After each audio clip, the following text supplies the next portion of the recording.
ending on 31st March 21.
Liabilities,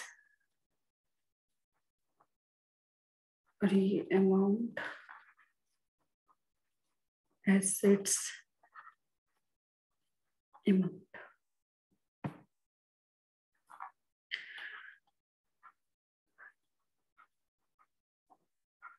I think तुम किस तरीके से क्वेश्चंस कर रहे हो? पूरा एक अकाउंट एक बार में बनाते हो या फिर पूरा इसी तरीके से जैसे हम कर रहे हैं क्लास में? फॉर्मेट ड्रॉ कर लेते हो पहले ही और फिर जो जहां लिखना है उसको वहां लिखते हुए चलना। इससे क्या होता है, टाइम सेव होता है बस। बाकी तो सब ठीक ही है, कैसे भी कर लो। चलो स्टार्ट करें। देखो सबसे पहले हमें दिया हुआ है प्रोप्राइटर्स कैपिटल अकाउंट। तो कैपिटल हमारा कहाँ पर आता है? बोलते हुए चलो प्लीज। कैपिटल कहाँ पर लिखेंगे हम? लाइबिलिटीज। लाइबिलिटीज। तो कैपिटल की वैल्यू हमें दी हुई है 1,19,400। इसमें हमें कुछ एडजस्टमेंट करनी होती है, इसलिए हम इसको अंदर लिखते हैं इनर कॉलम में। आगे देखो दिया हुआ है बिल्स रिसीवेबल। बिल्स रिसीवेबल हमारे डेटर्स के तरीके से ही होते हैं, तो मैं थोड़ा नीचे लिख देती हूँ क्योंकि ऊपर का स्पेस हम फिक्स्ड एसेट्स के लिए छोड़ देते हैं। तो यहाँ पर हम लिखेंगे बिल्स रिसीवेबल, BR कितना है हमारा? 9,500। Next is wages. वेजेस कहाँ पर आती है हमारी?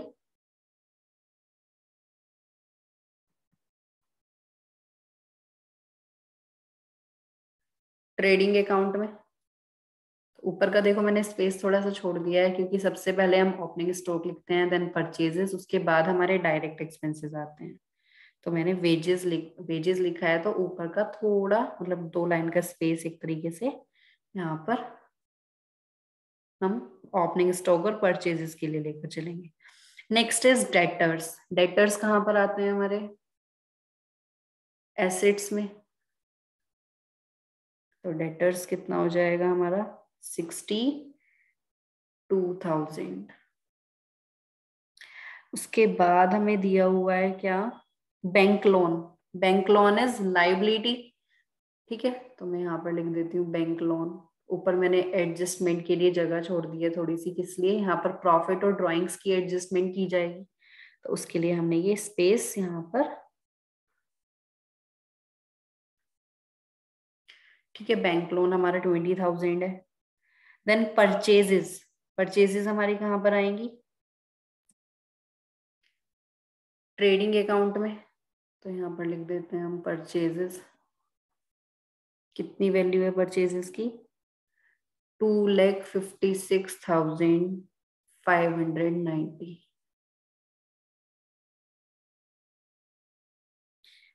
उसके बाद हमें दिया हुआ है रेंट। रेंट अगर वर्ड लिखा हुआ है तो हम कहाँ पर लिखेंगे? P&L अकाउंट में। ठीक है, उसको अपना एक्सपेंस मानकर चलते हैं। तो मैंने ये यहाँ तक मान लेते हैं, अगर ट्रेडिंग हुआ तो इसके नीचे हमारा P&L आ जाएगा। तो रेंट हमारा हो गया 5620। उसके बाद में हमें दिया हुआ है प्रोप्राइटर्स ड्राइंग्स अकाउंट। तो ड्राइंग्स हमारी कैपिटल में से एडजस्ट हो जाएंगी। कोई डाउट तो नहीं है ना इन पॉइंट्स में? सब रिपीट ही हो रहे हैं, कुछ नया नहीं आया अभी तक। 10,550। Then plant and machinery. Plant and machinery हमारा एसेट्स में आ जाएगा 28,800। उसके बाद है सैलरीज। सैलरी हमारा इनडायरेक्ट एक्सपेंस होता है,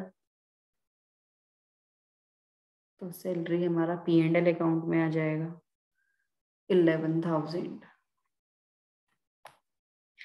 उसके बाद में हमें दिया हुआ है क्रेडिटर्स। क्रेडिटर्स क्या होते हैं? लाइबिलिटीज हमारी, वो भी करंट लाइबिलिटी, तो मैंने थोड़ा नीचे ही लिखा है। ठीक है, क्रेडिटर्स हमारे 60,830। उसके बाद में दिया हुआ है रिटर्न्स इनवर्ड। रिटर्न्स इनवर्ड देखो क्या होता है, बताओगे मुझे रिटर्न्स इनवर्ड क्या होता है?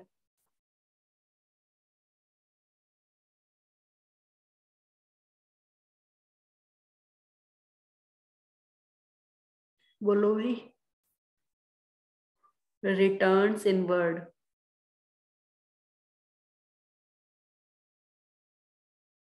किसी को भी नहीं मालूम?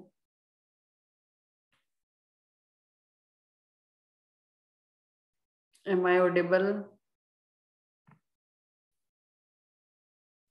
संस्कृति, सानवी, मानसवी, रिटर्न्स इनवर्ड।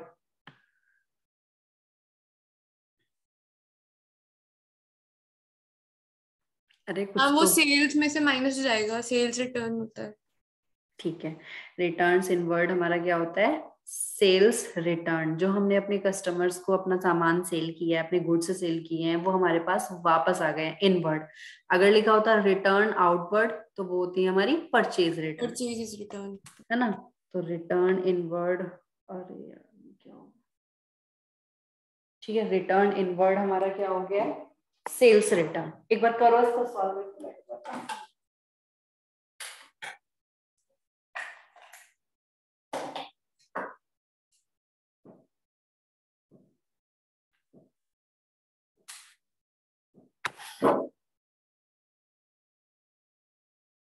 तो यहाँ पर हम लिखेंगे बाय सेल्स, उसके नीचे सेल्स भी गिवन है, उसमें से लेस कर देंगे रिटर्न इनवर्ड। तो में से किसी ने क्वेश्चन ओपन किया हुआ है क्या? Yes ma'am. हाँ प्लीज मुझे इसकी वैल्यूज बता दो, 1 मिनट में ना, देखा नहीं मैंने फोन यस मैम, किसकी में। बतानी है? सेल्स और रिटर्न इनवर्ड दोनों। सेल्स की मैम 3,56,430 है। और रिटर्न इनवर्ड 2,780। 2780। इसमें से लेस हो जाएगा, लेस यस। करके जो भी हमारी फिगर आएगी उसको आउटर कॉलम में लिख देंगे।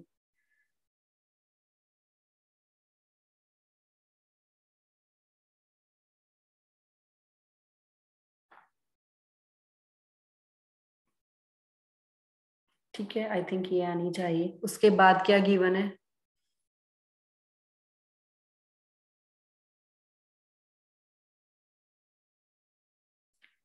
सेल्स के बाद में क्या दिया हुआ है क्वेश्चन में? मैम फिर दिया है डिस्काउंट अलाउड। डिस्काउंट अलाउड हमारा क्या होता है? इनडायरेक्ट एक्सपेंस, मतलब एक तरीके से लॉस है। हमने अपने कस्टमर्स को जो डिस्काउंट दिया है, ये वो वाला डिस्काउंट है। अच्छा मुझे एक बात बताओ, ये बुक्स में अगर डिस्काउंट अलाउड गिवन है तो ये ट्रेड डिस्काउंट होगा या कैश डिस्काउंट होगा? कोई मुझे बताएगा इसका आंसर? मैम कैश होगा यस। कैश होगा, क्योंकि ट्रेड डिस्काउंट को हम बुक्स में रिकॉर्ड करते ही नहीं है। अगर तुम्हें ध्यान होगा, जब हम जर्नल एंट्री करते थे तो हम उसको परचेज या सेल वैल्यू में से पहले से ही हम उसको, मतलब अपने लिस्ट प्राइस में से माइनस कर देते थे। जो हमारी परचेज या सेल होती थी वो ट्रेड डिस्काउंट लेस करने के बाद लिखी जाती थी, अगर तुम्हें ध्यान होगा तो। इसलिए ये हमारा कौन सा डिस्काउंट होता है? कैश डिस्काउंट, क्योंकि ट्रेड डिस्काउंट को हम बुक्स में रिकॉर्ड करते ही नहीं। उसके बाद बताओ क्या दिया हुआ है? Ma'am opening stock. Opening stock. Opening stock की वैल्यू मैंने डिस्काउंट अलाउड की वैल्यू भी नहीं लिखी, एक बार बता दो जल्दी से, एक बार मुझे जल्दी जल्दी बताते चलो क्या दिया हुआ मैम है। डिस्काउंट अलाउड की 5870 है एंड ओपनिंग स्टॉक की 89,680। ओपनिंग स्टॉक हमारा यहाँ पर आ जाएगा सबसे ऊपर 89,680। ठीक है, उसके बाद मैम फिर next page travelling expenses travelling expenses कितना है? 1,880। ट्रैवलिंग एक्सपेंस भी हमारा एक इनडायरेक्ट एक्सपेंस है। ठीक है, तो 1,880। और क्या गिवन है हमें? कैश कैश दिया हुआ है। कैश देखो कितना है? कैश 530 हम देखो मैं सबसे लास्ट में लिख देती लास्ट हूँ, अगर में। हाँ कोई और अगर करंट एसेट होगा तो मैं उसको यहाँ पर लिखूंगी, है ना। तो कैश हमारा है 530। उसके बाद देखो गिवन है रिपेयर्स। रिपेयर्स की वैल्यू कितनी हो जाएगी? रिपेयर्स हमारा कहाँ पर आएगा? एक्सपेंस है हमारा, तो ये हमारा इनडायरेक्ट एक्सपेंस एक तरीके का, तो रिपेयर्स हमारा यहाँ पर चला जाएगा। पी एंड एल अकाउंट में कितना है ये? 3370। ठीक है, उसके बाद में हमें दिया हुआ है फर्नीचर। फर्नीचर हमारा फिक्स्ड एसेट है, तो मैं यहाँ पर लिख देती हूँ प्लांट एंड मशीनरी के नीचे। फर्नीचर की वैल्यू हमारी कितनी है?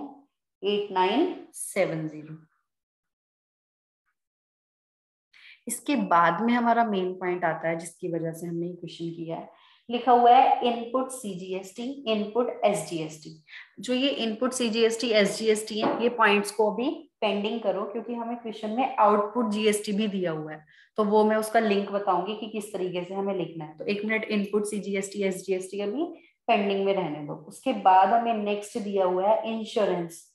इंश्योरेंस के आगे इंश्योरेंस दिया हुआ है, तो इट मीन्स ये हमारा एक्सपेंस ही है, मतलब इनडायरेक्ट एक्सपेंस ही मानेंगे हम इसको। तो इंश्योरेंस हमारा पी एंड एल अकाउंट में आ जाएगा। कितनी वैल्यू है ये हमारी? 400। ठीक है, इसके बाद में देखो दिया हुआ है बैंक। बैंक के आगे लिखा हुआ है डेबिट बैलेंस। तो अगर बैंक के आगे डेबिट बैलेंस नहीं भी होता तब भी हम हमेशा डेबिट बैलेंस ही मानते हैं। मतलब हम अगर बैंक का डेबिट बैलेंस है, इट मीन्स ये हमारा एसेट है, मतलब बैंक में हमारे पैसे डिपॉजिट है। अगर लिखा होता बैंक के आगे क्रेडिट बैलेंस, तो वो हमारे लिए लाइबिलिटी बन जाता, क्योंकि लाइबिलिटीज के क्रेडिट बैलेंस होते हैं। फिर हम बैंक को लाइबिलिटी साइड में लिखते हैं। उसका मतलब ये होता है कि बैंक से हमने उल्टा लिया हुआ है, बैंक ओवरड्राफ्ट होता है। ठीक है, अगर बैंक का डेबिट बैलेंस है तो मतलब एसेट, बैंक का क्रेडिट बैलेंस है तो मतलब लाइबिलिटी। तो तुम्हें बैंक की वैल्यू भी चेक करनी होगी, डेबिट में दी हुई है या क्रेडिट में दी हुई है। और अगर कुछ भी नहीं लिखा हुआ तो हमेशा उसको एसेट मानकर चलोगे। ठीक है, तो बैंक हमारा है डेबिट बैलेंस, और कितनी वैल्यू हमारी यहाँ पर गिवन है? 18,970। तो वो स्पेशली उन्होंने डेबिट बैलेंस लिख दिया है, तो कंफ्यूज नहीं होना है। उसके बाद में दिया हुआ है बेड डेट्स। बेड डेट्स हमारे होते हैं लॉसेस, है ना। तो वो भी हमारे कहाँ पर आएंगे? पी एंड एल अकाउंट में। तो बेड डेट्स लिख देते हैं, कितना है हमारा? 3620। ठीक है, अब देखो यहाँ पर हमारा मेन पॉइंट आता है output CGST and output SGST. तो ये जो हमारे इनपुट और आउटपुट सीजीएसटी एसजीएसटी है ना, पहले मैं यहाँ पर चेक कर लेती हूँ। देखो इनपुट सीजीएसटी कितना है? इनपुट सीजीएसटी की वैल्यू है हमारी 5100। ऐसे ही इनपुट एसजीएसटी की वैल्यू भी हमारी कितनी है? ये ऑलवेज सेम होंगे। सेम क्यों होंगे पता है? क्योंकि हमारा जो जीएसटी होता है उसका आधा पार्ट, हाफ हमारा सीजीएसटी होता है और हाफ हमारा एसजीएसटी होता है। तो तुम्हें यहाँ पर ये वैल्यूज मोस्टली सेम ही मिलेंगी। ठीक है, तो input CGST and input SGST दिया हुआ है, ऐसे ही आउटपुट का दिया हुआ है। आउटपुट सीजीएसटी एसजीएसटी कितना कितना है? 4500। तो देखो आउटपुट वाली वैल्यू कम है, तो मैं यहाँ पर लिख देती हूँ आउटपुट सीजीएसटी है हमारा कितना 4500। इसका मतलब क्या है मुझे बता सकते हो? ये जो मुझे चार फिगर दी हुई है इनका क्या मतलब है? कोई मुझे एक्सप्लेन कर सकता है? इनपुट सीजीएसटी या एसजीएसटी क्या होता था?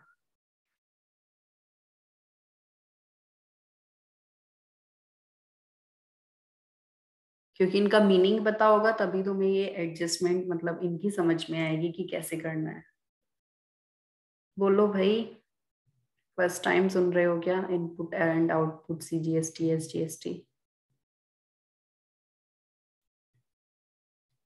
मैम नहीं पता। और कोई? सानवी, मानसवी। इनपुट सीजीएसटी या आउटपुट सीजीएसटी हम कब रिकॉर्ड करते थे? क्या होता था ये? कुछ तो बताओ, ऐसा तो नहीं है ना हमने तो जीएसटी स्पेशली पढ़ा है पूरा चैप्टर।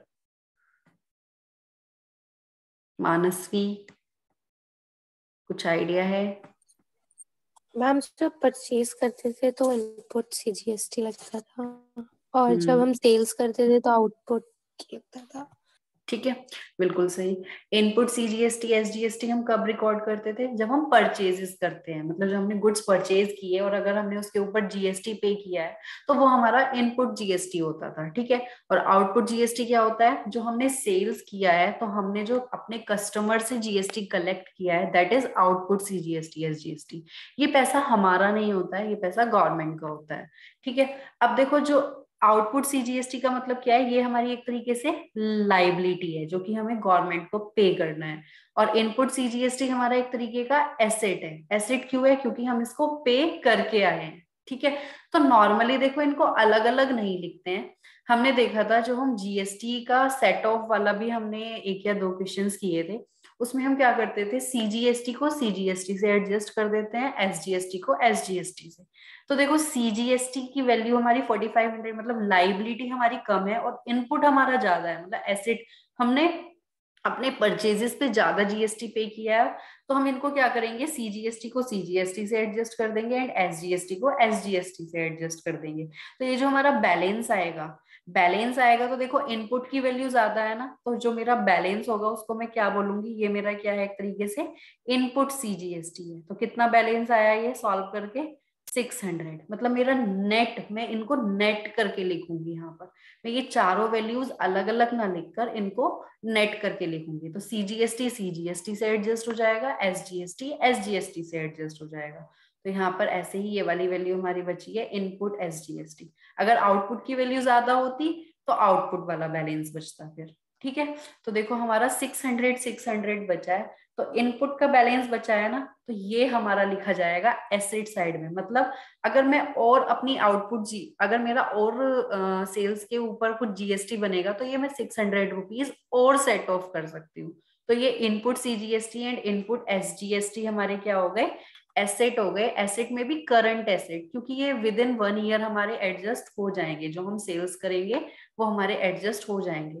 तो देखो मैंने यहाँ पर स्पेस, वैसे मेरा ये करंट एसेट्स में ही आना चाहिए, तो वैसे बैंक के ऊपर अगर मेरा और स्पेस होता तो मैं यहाँ पर लिख देती, पर मैं यहाँ पर लिख रही हूँ इसको, ठीक है। तो यहाँ पर आ जाएगा मेरा input CGST and input SGST. Asset side में क्यों आ रहे हैं ये मेरे? क्योंकि जो मेरा बैलेंस बचा है वो इनपुट का बचा है। अगर आउटपुट ज्यादा होता और इनपुट कम होता तो फिर मैं इनको लाइबिलिटी साइड में लिखती, output CGST and output SGST. Clear है? मतलब हमें ना ये सेट ऑफ करके लिखने होते हैं, ये हमारे एसेट या लाइबिलिटी होते हैं। आउटपुट सीजीएसटी अगर मैं इनको अलग अलग भी लिख दूंगी तो कोई प्रॉब्लम नहीं है कोई, लेकिन हमें प्रेजेंटेशन है बस हमारी कि उसको एडजस्ट करके लिखो, क्योंकि वैसे भी हमारा वो इन फ्यूचर एडजस्ट होने वाला है, तो उसको एडजस्ट करके लिखो। तो यहाँ पर हमारा जो बैलेंस आया है ये 600 कैसे आया है हम इसके आगे भी लिख देते हैं। ये कैलकुलेशन थोड़ी सी जो हमने कैलकुलेशन की है, कैसे हमने कैलकुलेट किया? 5100 माइनस 4500, जैसे ये 5100 माइनस 4500, तो ये 600 हमारा इस तरीके से है।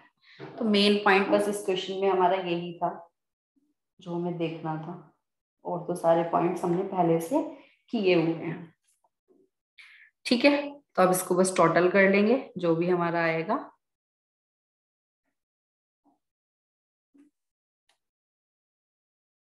समझ में आया?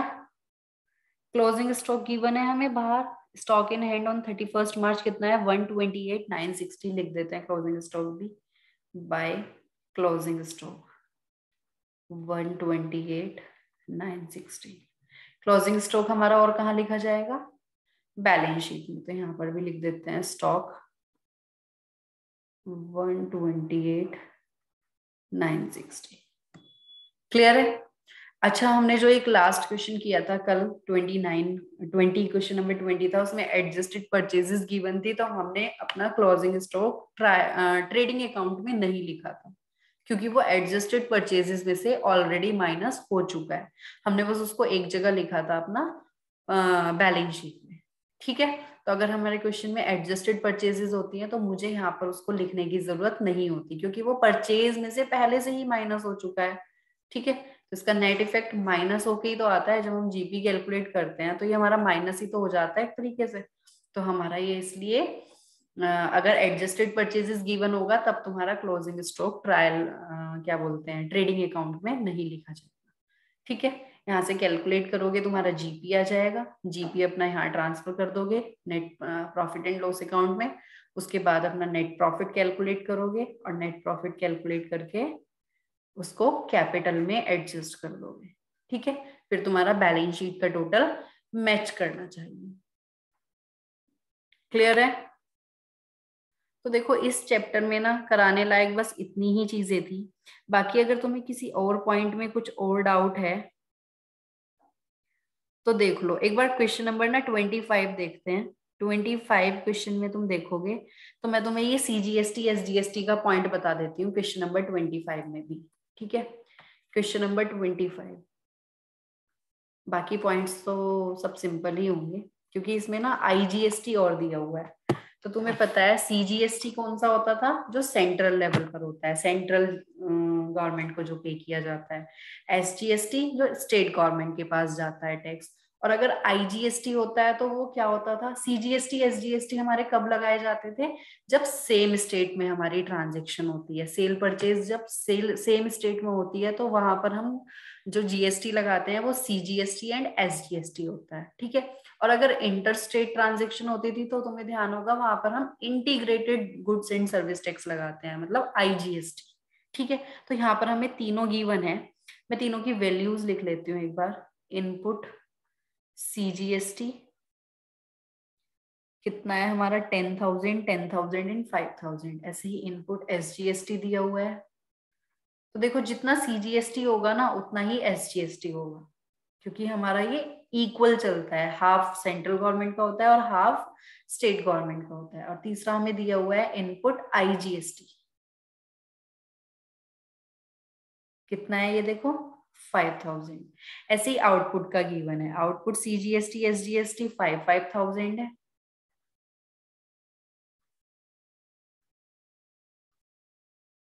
Output SGST 5,000। और देखो हमें दिया हुआ है इनपुट सॉरी आउटपुट आईजीएसटी हमारा है। इस क्वेश्चन से ना तुम्हारा सेट ऑफ वाला कंसेप्ट थोड़ा सा क्लियर हो जाएगा। 15,000। तो देखो हमने जब जीएसटी सेट ऑफ वाले क्वेश्चंस किए थे तो वहां पर हमने देखा था किस तरीके से हम इसको एडजस्ट करते थे। तो पहले तो क्या होता है, इनको सेट ऑफ करने का तरीका कुछ ऐसा होता है। अगर मैं यहाँ पर लिखती हूँ आईजीएसटी,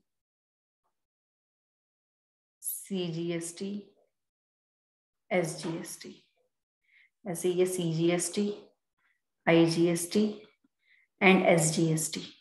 तो पहले तो क्या होता है, ये सेट ऑफ होते हैं अपने आप से।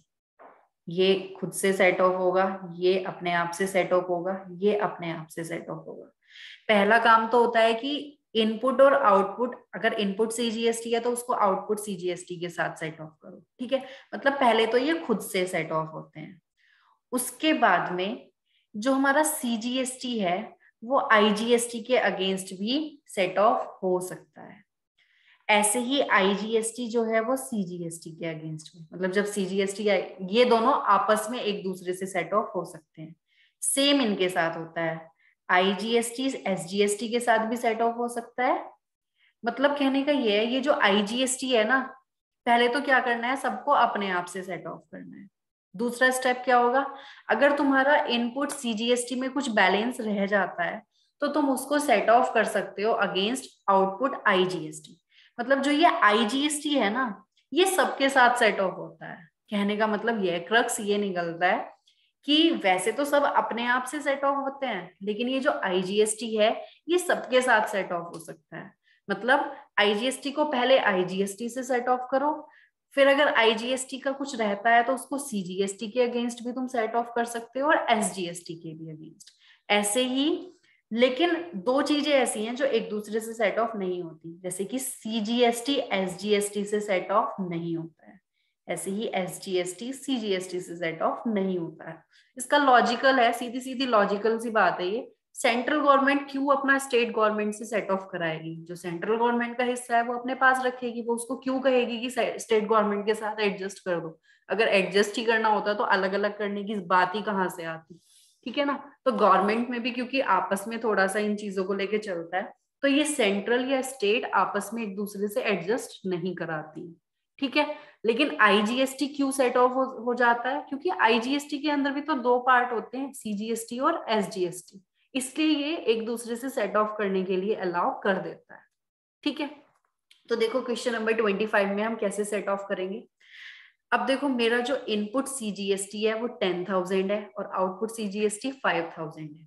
तो अगर मैं इनपुट CGST को 10,000, इनपुट CGST को मैं पहले आउटपुट CGST के अगेंस्ट सेट ऑफ करूंगी, तो मेरे पास क्या होगा, 5,000 का बैलेंस बचेगा। ये क्या होगा, मेरा जो बैलेंस होगा ये इनपुट CGST कहलाया जाएगा, है ना। क्या कहलाया जाएगा, इनपुट CGST का बैलेंस बचा। ऐसे ही इनपुट SGST को इसके साथ सेट ऑफ करोगे तो यहां पर भी हमारा क्या बचेगा, इनपुट में डायरेक्ट लिख देती हूँ, इनपुट SGST का बैलेंस बचेगा कितना, 5,000 सेट ऑफ करके। ये बचा 5,000। ऐसे ही इनपुट IGST को आउटपुट IGST से एडजस्ट करोगे तो देखो यहाँ पर हमारी, जब मैं इनपुट IGST देखती हूँ वो हमारा कम है और आउटपुट IGST हमारा ज्यादा है, 15,000 है। तो तुम देखोगे यहाँ पर हमारा जो बैलेंस आएगा 10,000, वो कौन सा बैलेंस होगा, आउटपुट IGST का। मतलब अभी भी मेरी आउटपुट में लाइबिलिटी रहती है। आउटपुट IGST का मतलब क्या है, जो हमें पे करना है गवर्नमेंट को। अब देखो IGST जो है वो CGST के साथ भी सेट ऑफ हो सकता है और SGST के। अब हमारे पास जब इनपुट CGST का बैलेंस भी है, इनपुट SGST का बैलेंस भी है, तो मैं इस आउटपुट IGST के अगेंस्ट ये दोनों एडजस्ट कर सकती हूँ। इन दोनों से ये लाइबिलिटी हमारी खत्म हो जाएगी। तो मैं यहाँ पर क्या कर सकती हूँ, आउटपुट IGST है ना हमारा ये 10,000, इसको मैं सेट ऑफ करा लेती हूँ इन दोनों के इनपुट से। तो हमारी लाइबिलिटी तुम देखोगे निल हो जाएगी, सारे टैक्स हमारे निल हो जाएंगे। यहाँ पर इनपुट CGST 5,000 बैलेंस हमारे पास है और इनपुट SGST का बैलेंस भी है हमारे पास 5,000। तो ये 10,000 भी हमारा क्या हो जाएगा, निल हो जाएगा। तो तुम देखोगे हमारे पास किसी भी चीज का बैलेंस नहीं बचा, सब खत्म हो गए एक दूसरे से। क्लियर है। तो हमारा इस क्वेश्चन में ना तो एसेट साइड में कुछ लिखा जाएगा ना ही लाइबिलिटी साइड में कुछ लिखा जाएगा, क्योंकि इनपुट CGST SGST या IGST सारे आउटपुट IGST CGST SGST के साथ अगेंस्ट, मतलब एक दूसरे के अगेंस्ट में सब एडजस्ट हो चुके हैं। कोई कंफ्यूजन है इस पॉइंट में तो मुझे बता दो। मेन तुम्हें ये कंसेप्ट पता होना चाहिए, ये वाली बात। ये जो मैंने छोटा सा चार्ट बनाया है ना, इसके अंदर सब कुछ है। पहले तो सबको अपने आप से सेट ऑफ करो, फिर CGST में अगर कुछ बैलेंस है तो उसको IGST के अगेंस्ट सेट ऑफ कर सकते हैं। ऐसे ही अगर SGST में कुछ बैलेंस है तो उसको भी IGST के अगेंस्ट सेट ऑफ कर सकते हैं। तो पहला काम होता है सबको खुद से करो। जब अपने आप से करने के बाद बचते हैं तो तब हम देखते हैं कि किस किस में बैलेंस रहता है, क्या हम उसको यूज कर सकते हैं किसी दूसरे के लिए। तो हमने एरो इस तरीके से लगाए हैं, देखो CGST और IGST आपस में सेट ऑफ हो रहे हैं और SGST और IGST भी सेट ऑफ हो रहे हैं। कहीं हमने ऐसा एरो नहीं लगाया जहां CGST और SGST सेट ऑफ हो रहे हैं, ठीक है ना। तो CGST और SGST आपस में सेट ऑफ नहीं होते, बस बाकी सभी एक दूसरे से हो जाते हैं। बाकी सब में बचा क्या, IGST बचा बस, ठीक है। तो इस क्वेश्चन में तुम देखोगे हमारा सारा बैलेंस 0 हो गया, सारा इनपुट सारे आउटपुट के अगेंस्ट एडजस्ट हो गया, तो हमारा एसेट या लाइबिलिटी में कुछ भी नहीं लिखा जाएगा। तो क्वेश्चन नंबर 25 में बस एक ही पॉइंट है काम का, वो यही है। क्लियर है?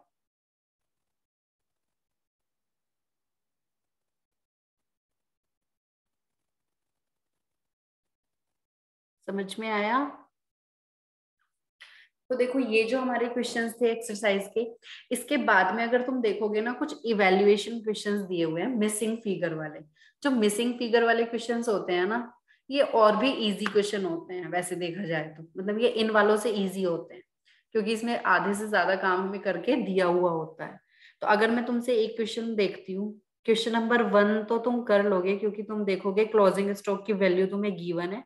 तुमसे इसमें दो चीजें पूछी हैं इसने, क्या पूछा है, कहाँ मिसिंग फिगर है हमारी। देखो सेल्स की वैल्यू भी गिवन है,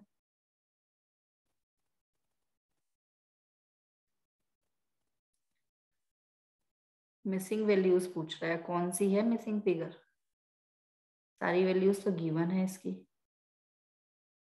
कुछ है इसमें मिसिंग पहले क्वेश्चन में। Opening stock, sales, sales return, purchase, purchase return and freight inward, सब कुछ तो दिया हुआ है इसने। अच्छा नीचे है ना इसका सॉल्यूशन, नीचे हमें देखो इसमें जीपी पूछ रहा है, जीपी हमारा मिसिंग है, तो जीपी तुम आराम से निकाल लोगे। सारी फिगर्स लिख देना। सबसे ऊपर देखो तुम ट्रेडिंग अकाउंट ना इसने बना के दिया हुआ है, तो देखो अगर हमें ऊपर जितना ये क्वेश्चन दिया हुआ था इतना ही दिया हुआ होता तो हमें पूरा ट्रेडिंग अकाउंट खुद से बनाना पड़ता। लेकिन अभी देखो इसने क्या किया हुआ है, ट्रेडिंग अकाउंट आधे से ज्यादा तो हमें बना के दिया हुआ है, बस हमें मिसिंग फिगर्स लिखनी है। मिसिंग फिगर्स तुम कैसे लिखोगे, अपने अपने क्वेश्चन ओपन करना प्लीज। उसमें देखो ट्रेडिंग अकाउंट में सबसे ऊपर मिसिंग है 2 और आगे करके डैश लगा दिया इसने, तो यहाँ पर हमारा क्या आता है 2। ओपनिंग स्टॉक, सबसे ऊपर तुम ओपनिंग स्टॉक लिख दोगे, उसकी वैल्यू हमें गिवन है क्वेश्चन में 24,800। उसके बाद देखो इसने परचेजेस भी लिख दी और उसमें से लेस करा रहा है वो रिटर्न, तो परचेज में से क्या लेस किया जाता है, परचेज रिटर्न, तो परचेज रिटर्न की फिगर भी हमें दी हुई है। आगे दिया हुआ है फ्रेट इनवर्ड, वो इसने खुद लिख दिया। ऐसे ही क्रेडिट साइड में देखोगे तो सेल्स की वैल्यू इसने खुद से लिखी थी, सेल्स में से हम क्या माइनस करते हैं, सेल्स रिटर्न, तो उसको हम माइनस कर देंगे। और हमें लास्ट में दिया हुआ है एक बाय और उसके आगे डैश लगा दिया, यहाँ पर क्या आता है क्लोजिंग स्टॉक, तो यहाँ पर हम क्लोजिंग स्टॉक लिख देंगे और बस जीपी कैलकुलेट कर लेंगे। तो इसने हमें आधे से ज्यादा काम करके दिया हुआ होता है, तो ये क्वेश्चन हमारे और भी इजी हो जाते हैं। देखने लायक क्वेश्चन थोड़ा सा ये वाला है अगर देखना है तो। क्वेश्चन नंबर 2 देखो, क्वेश्चन नंबर 2 इनको करने की ट्रिक क्या है। ये हम कौन से क्वेश्चंस कर रहे हैं, इवैल्यूएशन क्वेश्चंस जो मिसिंग फिगर वाले, जिसमें हमें मिसिंग फिगर कैलकुलेट करनी है। क्योंकि एग्जाम में कभी कभी ऐसा क्वेश्चन भी पूछ लिया जाता है कि तुम्हें ऑलमोस्ट हमें पूरा क्वेश्चन करके दिया हुआ होगा और कहीं कहीं मिसिंग फिगर होगी, तो उनको कैसे कंप्लीट करना है। वैसे कम आते हैं ऐसे क्वेश्चन, बट फिर भी कभी कभी डिपेंड कर जाता है। एक बार बोर्ड एग्जाम में सीधा एक क्वेश्चन इस टाइप का पूछ लिया गया था, क्योंकि कभी स्कूल में या उससे पहले कभी भी बोर्ड एग्जाम में मिसिंग फिगर का नहीं आया था, बट एक बार सीधे बोर्ड एग्जाम में पूछ लिया गया था, तो इसलिए हमारे इस टाइप के क्वेश्चंस भी कई बार आ जाते हैं। तो हमें ट्रिक आनी चाहिए इन्हें करने की, कुछ भी नहीं है करने में। क्वेश्चन नंबर 2 तुम ओपन करोगे तो यहाँ पर हमें इन्होंने देखो ट्रेडिंग अकाउंट बनाकर दिया हुआ है, trading and profit and loss account बनाकर दिया हुआ है और बैलेंस शीट दी हुई है, और हमें कुछ भी इंफॉर्मेशन गिवन नहीं है। समझ रहे हो, मतलब ट्रेडिंग और P&L अकाउंट में कहीं कहीं मिसिंग फिगर है, ऐसे ही बैलेंस शीट में कहीं कहीं मिसिंग फिगर है, तो एक दूसरे की इंफॉर्मेशन यूज होंगी। हो सकता है कुछ आइटम ऐसे हो जो ट्रेडिंग अकाउंट में लिखने हो और वो हमें प्रॉफिट एंड लॉस अकाउंट या बैलेंस शीट से मिल जाए। कुछ आइटम ऐसा हो सकता है जो बैलेंस शीट में लिखना था लेकिन वो ट्रेडिंग या P&L अकाउंट से मिल जाए। तो यहाँ पर तुम चेक करो मिसिंग क्या है, पहले हमें ये देखना है। तो देखो क्वेश्चन नंबर 2 में हमें ओपनिंग स्टॉक दिया हुआ है, परचेज की वैल्यू दी हुई है, ठीक है। परचेज में से परचेज रिटर्न के आगे डैश लगा दिया, लेकिन बाहर तुम देखोगे सॉल्व करके हमें दिया हुआ है 58,725। तो ये 58,725 कैसे आया होगा, परचेज में से रिटर्न्स को माइनस करके ही तो आया होगा, तो तुम निकाल सकते हो ये वाली वैल्यू। भाई ये 60,000 है, परचेज की वैल्यू कितनी है 60, इसमें से लेस करा रखा है उसने रिटर्न। अब हमें नहीं पता ये रिटर्न कितना था, लेकिन इसको सॉल्व करके दिया हुआ है 58,725, तो ये 58,725 इसको लेस करके ही तो आया होगा, तो इसमें से अगर मैं इसको माइनस कर दूंगी तो मुझे ये वाली फिगर मिल जाएगी। क्लियर है? ये वाली फिगर कैलकुलेट कर सकते हो, इसको तुम सॉल्व करोगे तो मैं आंसर में से देख रही हूँ तो 1275 आ रहा है ये आंसर। तो 1275 हम कैसे कैलकुलेट कर सकते हैं, जब हमें माइनस करके पहले से ही दिया हुआ है तो इसमें से इसको माइनस करेंगे तो ये वाली फिगर आ जाएगी हमारी, है ना। ऐसे ही सेल्स का दिया हुआ है, सेल्स में से लेस करके डैश लगा दिया और आगे हमें माइनस करके दे दिया। सेल्स की वैल्यू गिवन है 127,500, लेस करा रहे हैं इसमें से रिटर्न्स। अब रिटर्न पता नहीं कितना है, लेकिन इसको एडजस्ट करके जो वैल्यू आई हुई है वो आई है 125,500, तो मैं ये वाली वैल्यू कैलकुलेट कर सकती हूँ। इसमें से इसको माइनस कर दूंगी तो ये वाली फिगर आ जाएगी, तो ये फिगर सॉल्व करके कितनी आ जाएगी, ये तो डायरेक्टली पता चल रहा है 2000 आ जाएगा। क्लियर है? अगर मैं 127,500 में से 2000 लेस करूंगी तो यही आएगा हमारा। आगे देखो, क्लोजिंग स्टॉक के आगे डैश लगाया हुआ है। अब ये क्लोजिंग स्टॉक मुझे कहाँ से मिल सकता है, और हमें चेक करना होगा यहाँ पर बैलेंस शीट को। क्या बैलेंस शीट में कुछ ऐसा गिवन है क्लोजिंग स्टॉक की वैल्यू? बैलेंस शीट में भी गिवन नहीं है। लेकिन एक बात देखो तुम, हमें बैलेंस शीट में क्या क्या गिवन है, और सन्ड्री क्रेडिटर्स गिवन है, कैपिटल गिवन है। कैपिटल का देखो यहाँ से देखो, अब देखो ये थोड़ा सा ट्रिकी है यहाँ पर। अब मेरे पास देखो, पहले ट्रेडिंग अकाउंट को कंप्लीट करते हैं, लेकिन हम ट्रेडिंग अकाउंट कंप्लीट कर नहीं पाएंगे। क्यों? क्योंकि हमारे पास क्लोजिंग स्टॉक की फिगर भी नहीं है, इधर ग्रोस प्रॉफिट भी नहीं है।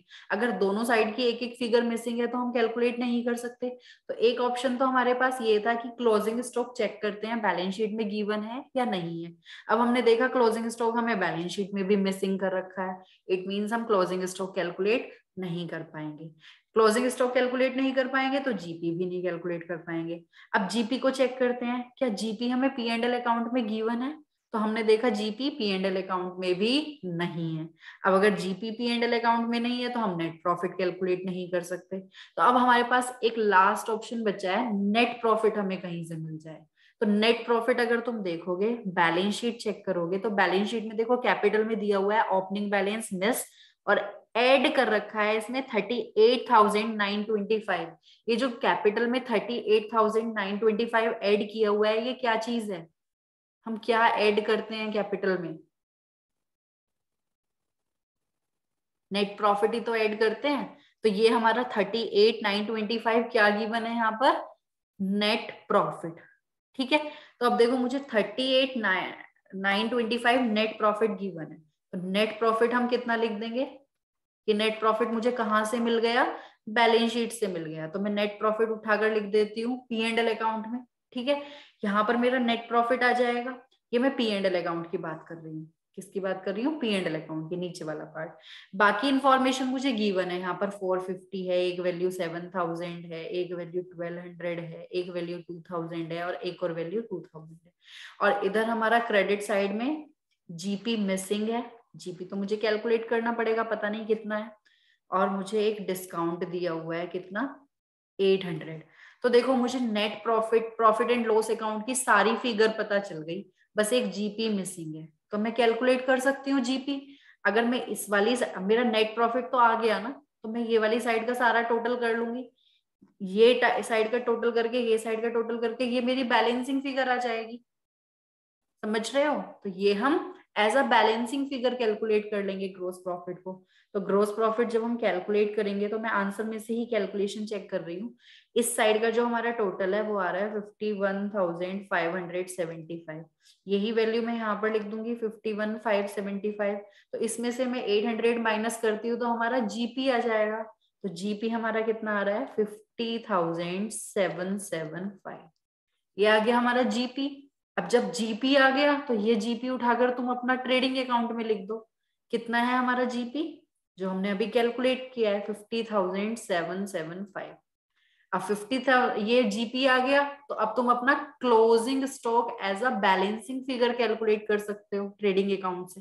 समझ रहे हो, हम रिवर्स जा रहे हैं, हमें रिवर्स जाना पड़ रहा है। तो अब यहां से क्या आ जाएगा तुम्हारा, क्लोजिंग स्टॉक की फिगर आ जाएगी। क्या मुझे क्लोजिंग स्टॉक निकाल के बताने की जरूरत है? कैसे निकालेंगे हम? जब हमारा जीपी आ गया तो डेबिट साइड कंप्लीट हो गई, डेबिट साइड का टोटल करो, जो भी हमारा इधर बैलेंस बचेगा वो क्या होगा, क्लोजिंग स्टॉक हो जाएगा। तो यहाँ पर हम चेक कर रहे हैं तो क्लोजिंग स्टॉक आ रहा है 35,000। अब देखो जब हमारे पास क्लोजिंग स्टॉक आ गया तो ये क्लोजिंग स्टॉक उठाकर मैं क्या करूंगी, बैलेंस शीट में लिख दूंगी। बैलेंस शीट में हमारी दो चीजें मिसिंग है, एक तो डेटर्स, देखो बैलेंस शीट अगर मैं ड्रॉ करती हूँ तो कैसे बनेगी हमारी, बैलेंस शीट बनाकर दिखा देती हूँ, छोटी सी है। बैलेंस शीट में देखो हमें कैश दिया हुआ है, कैश की वैल्यू हमें गिवन है, कैश एट बैंक कितना गिवन है 7,000। डेटर्स हमारे मिसिंग है, क्लोजिंग स्टॉक हमारा मिसिंग है, लेकिन हम अभी ट्रेडिंग अकाउंट से क्लोजिंग स्टॉक कैलकुलेट कर लिया तो उसको हम यहाँ पर लिख देते हैं 35,000। प्लांट एंड मशीनरी हमारी गिवन है कितनी, 177,000। ठीक है, और हमें बैलेंस शीट का टोटल प्लांट एंड मशीनरी की वैल्यू है 90,000। जब मुझे प्लांट एंड मशीनरी की वैल्यू 90,000 गिवन है और बैलेंस शीट का टोटल गिवन है, बैलेंस शीट का टोटल हमें गिवन है, तो मैं डेटर्स की वैल्यू मिसिंग फिगर जो है ये as a balancing figure calculate कर सकती हूँ। समझ में आ रहा है? तो अगर मुझे बैलेंस शीट का टोटल गिवन है, क्लोजिंग स्टॉक की वैल्यू मुझे ट्रेडिंग अकाउंट से मिल गई, तो अगर एक ही फिगर बची है तो उसको मैं as a balancing figure calculate कर लूंगी। 177 में से ये तीनों वैल्यूज माइनस हो जाएंगी तो ये मेरा आ जाएगा कितना, 45,000। आंसर में दिया हुआ है कितना, 45,000। क्लियर है? इस तरीके से हमारी एसेट साइड कंप्लीट हो जाएगी। ऐसे ही हमारी लाइबिलिटी साइड कंप्लीट हो जाएगी। देखो क्रेडिटर्स की वैल्यू गिवन है 25,000। ठीक है, कैपिटल की तुम्हें ओपनिंग बैलेंस गिवन है, जो हम यहाँ पर वैल्यू लिखते थे ना कैपिटल की, वो हमें मिसिंग है। इसमें से एडजस्ट किया हुआ है इन्होंने, इसमें हमें नेट प्रॉफिट को ऐड किया हुआ है कितना, 38,925। ठीक है, अब इसका टोटल करके कितना आएगा, हमें ये वाली वैल्यू गिवन नहीं है, लेकिन बैलेंस शीट का टोटल तो गिवन है ना, 177,000। 177 में से मैं 25 माइनस कर दूंगी तो मुझे ये वाली फिगर मिल जाएगी। ये वाली फिगर देखो हमारी कितनी आ रही है, सॉल्व करेंगे तो 1,52,000। अब अगर मुझे ये वाली फिगर पता चल गई तो मैं कैपिटल का ओपनिंग बैलेंस भी कैलकुलेट कर सकती हूँ। फिर कैपिटल में नेट प्रॉफिट को ऐड करके ये वाली वैल्यू आई है, तो ये वैल्यू कितनी होगी, 152 में से मैं 38,925 माइनस कर दूंगी तो मेरा कैपिटल का ओपनिंग बैलेंस आ जाएगा। वो कितना आ रहा है, 1,13,075। तो देखो ये क्वेश्चंस ना थोड़े से बस ट्रिकी होते हैं। यहाँ पर मैंने रिवर्स करके सारा क्वेश्चन सॉल्व किया। मेरे पास नेट प्रॉफिट नहीं था, नेट प्रॉफिट हमें मिल गया बैलेंस शीट से, वहां मैंने नेट प्रॉफिट लिखा तो मेरा जीपी आ गया, जीपी आ गया तो मेरा उधर क्लोजिंग स्टॉक भी आ गया। समझ रहे हो, एज अ बैलेंसिंग फिगर सारी चीजें कैलकुलेट होती चलेगी। जब क्लोजिंग स्टॉक आ गया तो क्लोजिंग स्टॉक उठा के हमने बैलेंस शीट में लिख दिया। उसके बाद हमारा बचता है इधर डेटर्स, डेटर्स हमने as a balancing figure calculate कर लिया, इधर capital as a balancing figure calculate कर लिया। तो ये क्वेश्चन हमारा थोड़ा सा ट्रिकी था, थोड़ा अच्छा था। ठीक है, तो इस टाइप के क्वेश्चंस भी हमें सॉल्व करने आने चाहिए। तो देखो मेरे पार्ट पर तुम्हारा ये ऑलमोस्ट कंप्लीट हो ही चुका है। बस एक चीज मुझे तुम्हें इस चैप्टर में बतानी रहती है, ऑपरेटिंग प्रॉफिट। एक क्वेश्चन हमारा ऑपरेटिंग प्रॉफिट के ऊपर भी था, बट ऑपरेटिंग प्रॉफिट के ऊपर इन्होंने दिया हुआ तो है, लेकिन एक क्वेश्चन में ना बहुत कम इंफॉर्मेशन है ऑपरेटिंग प्रॉफिट समझने के लिए। तो ऑपरेटिंग प्रॉफिट तुम्हें ज्यादा अच्छे से कंसेप्चुअली समझ में जब आएगा जब तुम ज्यादातर क्वेश्चन ट्रेडिंग P&L अकाउंट के, बैलेंस शीट के कर लोगे, तो तुम्हारी नेक्स्ट चैप्टर में काफी अच्छी प्रैक्टिस हो जाएगी। तो उसके बाद अगर मैं तुम्हें ऑपरेटिंग प्रॉफिट समझाती हूँ तो तुम्हारा कंसेप्ट क्लैरिटी थोड़ी अच्छी रहेगी कि कौन से एक्सपेंसेस या इनकम हमारे ऑपरेटिंग इनकम में आते हैं या नहीं आते हैं।